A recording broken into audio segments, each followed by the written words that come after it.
Update lang tayo mga idol sa ating imported na Okiban Shamu from Japan. Ito yung na-flex natin dati. Ang codename nito ay si Daijobu.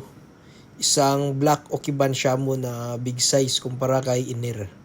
Mas malaki to siya kunti at saka mas matangkad. Malapit nang ma-breeding. Nasa 5 months old na.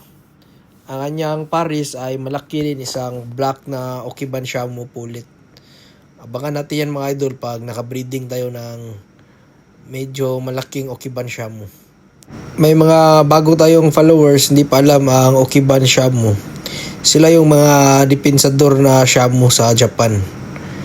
At receiver din. Lucky yung galawan nila. Lock. Ito yung pares niya na Okiban Shamu pulit din. Malaki din yung katawan. At saka napakaangas ng mukha. Black Okiban Shamu breeding na big size. Abangan natin sana makapag-breeding ng maayos.